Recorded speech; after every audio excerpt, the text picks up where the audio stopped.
Hi, this is Jason Nickleby, Assistant Director with the Minnesota State High School League, and this is football officiating training tape number 8. This is our last tape of the season as we wrap up our regular season games and move into the section tournaments next week. We've done a really nice job overall this year. Always a few things we can clean up and do better, but we've done a really nice job of working on the basics, making sure that we're using the correct mechanics and coverages, and then our communication with coaches and players continues to improve. So keep up the good work. Review the training tapes, the memos as you move into the postseason. Again, this tape is not required, but uh, just recommended for viewing as we move into our section tournaments next week. So again, not picking on any one player or team or official or crew, just trying to learn from these plays. And I think we've done that this year. The crews from last year's Prep Bowls did an outstanding job. And a lot of these plays that we use this year for training were just really good examples of outstanding officiating. And I want to commend them for their work last year. And I'm confident that we will have another good year this year. So, with that, let's take a look at some plays.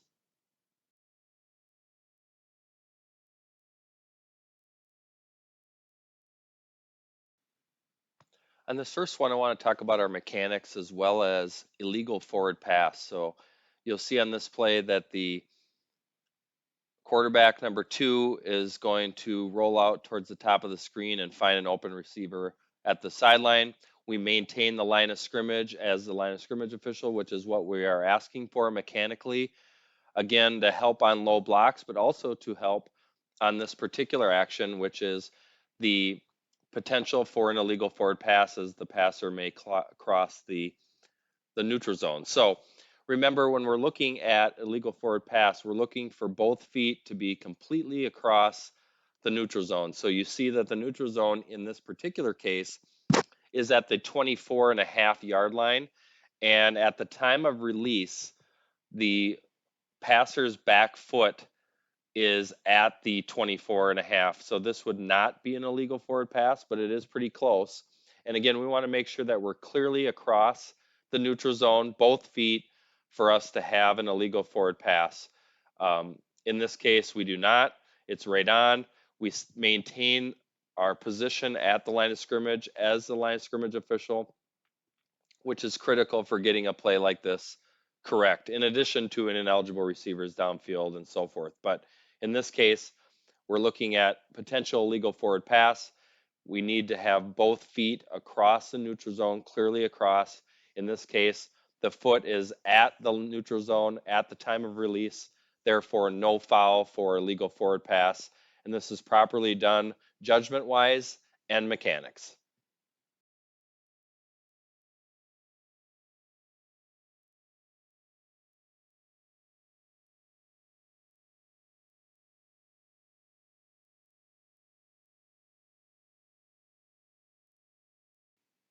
On this one, I want you to take a look at the receiver at the top of the screen. He's going to slightly flex his knee, and then the ball will be snapped pretty shortly after that. And we end up with a false start penalty on this particular play. And I just want to stress for procedural penalties like false start, illegal shift, illegal motion, and so forth, delay a game. Let's make sure these are clear and obvious fouls. Um, and pretty much all of our fouls, we want to make them obvious and clear, but definitely ones that are procedural. And if I have to take the tape and slow it down, tick, tick, tick, tick, to find a full start, then it's not big enough. We need to make sure that it's clearly simulating the start of the play. Barely flexing the knee is not one we would want. Secondly, this is the first play from scrimmage in the game, and whatever we call early in the game is what we're setting as the standard for the rest of the game. And this is not one we would want to have as our benchmark for what we would want for a false start. So just really stressing, especially as we move into the postseason, just make sure they're clear and obvious fouls. They're big ones, clearly simulating the start of a play in the case of a false start. But we want our procedural fouls to be clear and obvious, and as well as all of our fouls. But safety fouls, 50-50, throw the flag. But in a 50-50 situation, in a procedural type foul like this one, let's leave this one alone. And if you have to talk to the player, give them some guidance, tell them, hey, I need you to stay tight. We certainly can do that. But let's make these big as we move forward.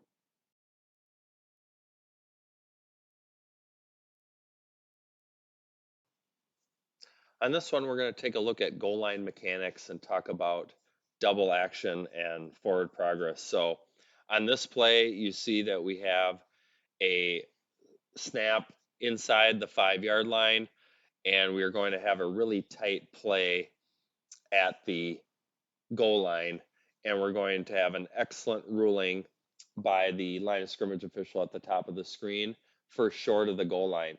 Gets to the goal line immediately at the snap, which is the proper mechanic, and then is stationary, views the action, rules the runner short, and comes in with a dead ball signal and a proper forward progress spot. This is excellent. We get fooled on these quite a bit because of double action. So knee is down and then we extend after the knee is down or a body part's down and we extend, and we end up giving them more forward progress than they deserve. In this particular case, if you watch the replay here, you'll see that the runner's knee is down and then he extends, and we properly rule him short, and we don't rule fumble as well. So this is excellent mechanics, goal line mechanics, getting to the goal line, stationary, excellent ruling of forward progress, not getting fooled by double action, and noticing that when the body part is down inbounds, the progress of the ball, the forwardmost point of the ball is short of the goal line. And then we come in and give a very convincing mechanic indicating we have a spot and that we're short of the goal line. So this is outstanding mechanics and judgment by the line of scrimmage official, exactly what we want to see. Great job.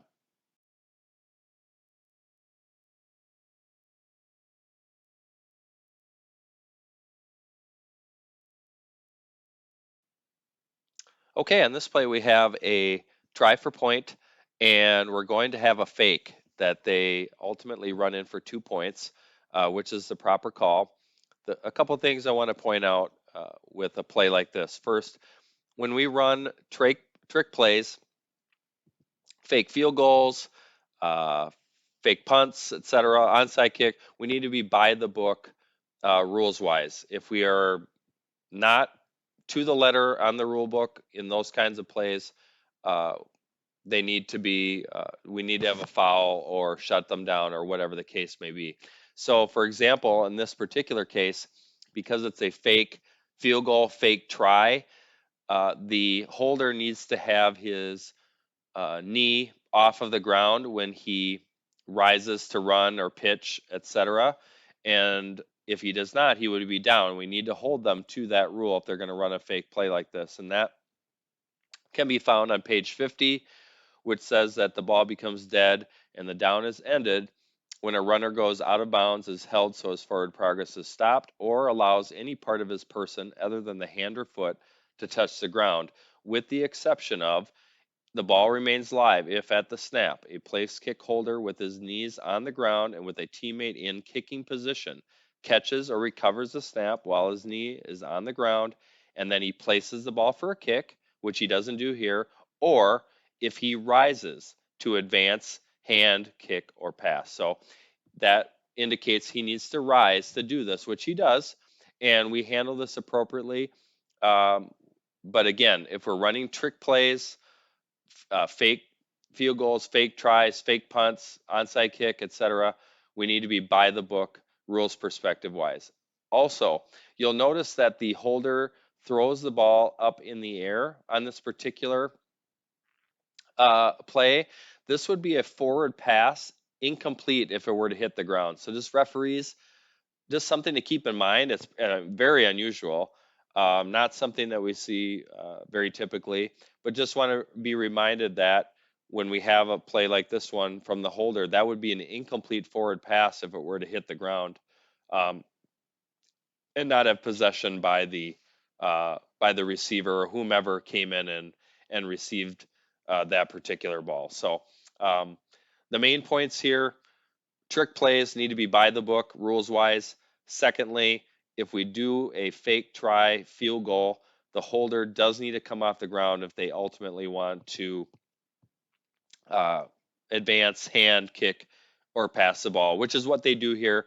Team clearly knew the rule, ran it according to the rules book, and we handled it appropriately. But make sure that we're in scrimmage kick formation. We run all the rules that we're supposed to relative to trick plays, and if so, then we're going to move forward with a legal play.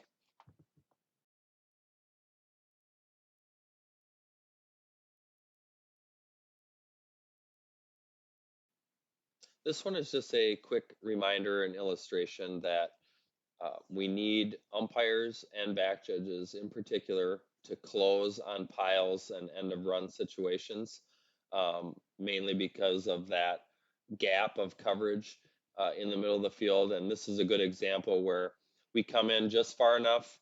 We are able to keep everything in our vision, provide good dead ball officiating, separate the players, let them go back to their sides, and then we can back up to our position. And it's especially a good example of back judges being actively engaged in running play officiating. Sometimes we fall asleep on running plays as back judges. We feel that we don't need to be as involved, but we clearly accordion, come up, dead ball officiate, but we don't get so close that we can't see what's going on. We stay back, keep it all in front of us, provide that dead ball, good dead ball officiating, and then move back to our position. So um, this is a really good example of that. Good job by the umpire and the back judge closing on this. Referee, make sure we keep an eye on the on the quarterback rather. Make sure we keep an eye on him after he gives up the ball. It appears that there is a potential for a face mask, those kinds of things. We just want to make sure we're on top of that. But overall, just a good example of umpire and back judge closing on running play action, providing a presence, using their voice, letting the players clear, and then backing up to their position using good pace. So nice job by this crew of doing this mechanic correctly.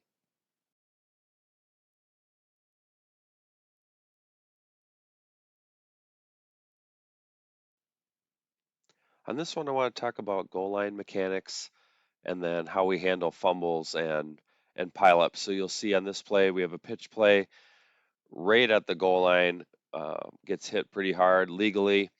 Um, we we crash pretty hard, which is good. Um, first of all, snap inside the 5, going right to the goal line. So that's good. That's where we want to be. It's a pretty critical play. We got third down, appears short of the goal line at the time that the ball comes loose. Remember, any part of that ball penetrates the goal line, we're going to have a touchdown. But it appears that it's short and it comes out, and then we have a pile. So, um, first of all, when we come in here, line of scrimmage, I really love the hustle. That's great, but let's let's try to stay under control. We can piece players uh, together or piece the play together by just getting one player out at a time. So, you know, you don't have the ball, you're out. You don't have the ball, you're out.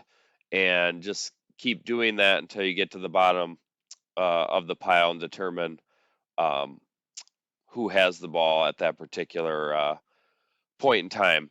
If it's going to take quite a while to unpile on a fumble, let's kill the clock, unpile the players. If the offense retains the ball, we can wind the clock back up. We probably have to pump up the play clock as well, and start them together. So, pump it to 25 and then wind the game clock and the play clock together if it's going to take a while to unpile. In this particular case, they determine the offense has it fairly quickly.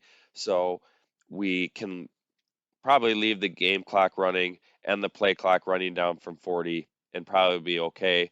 But referees, you always have the authority to pump the play clock to 25 if you feel that we need more time just based on administering this play. But overall, really good mechanics as far as getting to the goal line, being there stationary and ready for this play. We're working really deep. We have good vision, and we make a good judgment that this ball is out and short of the goal line. And I like how we crash, just come in under control a little bit, peel the players off one at a time, and then we can find out who has the ball. But and then remember the clock management piece relative to fumbles.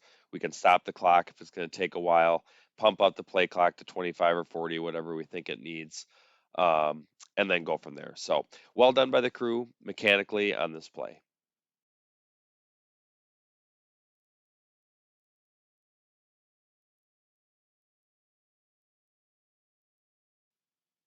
We have a free kick here, and I just want to talk about our coverages, not so much about the face mask foul that's called on this particular play, but just our coverage. So we're going to have a kind of a pooch kick here. So we're coming up the field as line of scrimmage behind this action, and we don't need to come up crazy fast, just under control. And we're much better off officiating from behind here, anyways. We communicate with the referee who tells the umpire what's going on, and then we come to a stop and we have a very nice announcement. Always added to the end of the run on a foul like this. So, really well done here as far as our penalty um, reporting or foul reporting to the referee, and then communication with the umpire, and then enforcement, and so on. And remember, umpires were picking up the down judge, giving them the number of fingers: 1 for 5 yards, 2 for 10, 3 for 15, um, and then moving to the succeeding spot, and then always confirm off with the line of scrimmage officials before he put the ball on the ground to make sure that we're accurate relative to penalty enforcement. And then in this particular case, we stop on the sideline as this action is happening, and we pick up a face mask foul. And if we're going with the big one, it's they're grasping it, twisting, pulling, turning, those kinds of things. That's what we're looking for, not their their finger grazes or their hand grazes the mask. We'd want to twist or pull, which is what we have in this particular case. And remember, when we're starting a new series after free kick, we're going to start it on a big line. And a big line is not just the 40, the 45, 50, etc. Um, we want to have that, not on a half yard line or those kind of things, unless it's inside the 5, in which case we would leave it where it lies. So we do that here. We put the end of the run at the 30.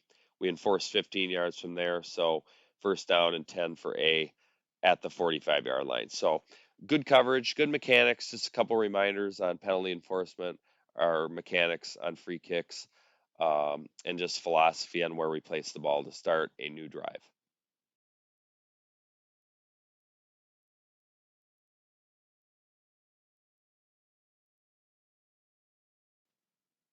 On this last play, we're going to have the guard, the right guard, pulling early prior to the snap, and we have a false start called by the line judge here, which is a proper call for a false start. We have a nice announcement by the referee, and really well done in that case. So, just a couple things to point out here. Um, this is a good illustration of, procedural fouls, especially. Let's make them big. Let's make them obvious.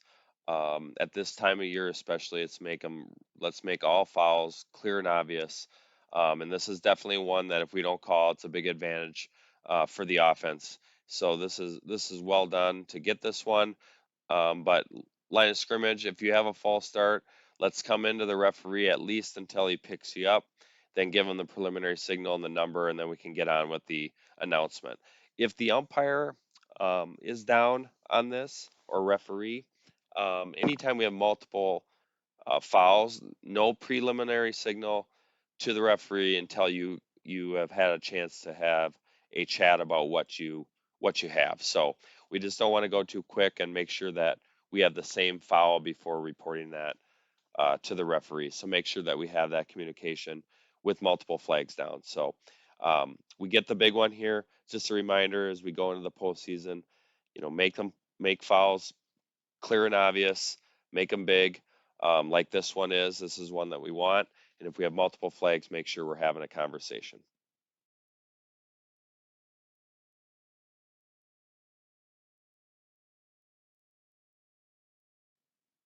Okay, that will do it for the training tapes for the 2023 season. We had a great year this year again. High school football always goes way too fast, goes faster every year, it seems. Just really proud of the work that we've seen out there.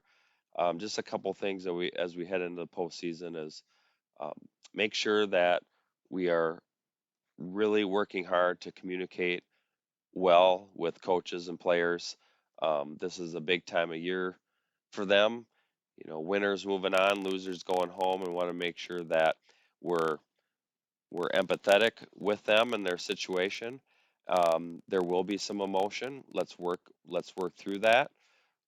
At the same time, when it crosses the line, it needs to be addressed, whether that's a warning or a flag.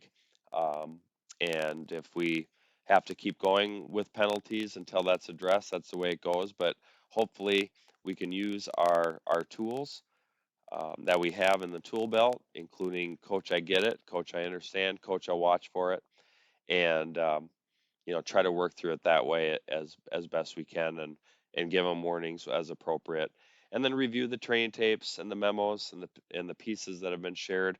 A lot of those things, um, both on the tapes and the memos, come from our observers and our supervisors that are out every week watching crews, and a lot of it's just the basics. Just remember the basics, mechanics, rules, positioning, philosophy, piecing those all together.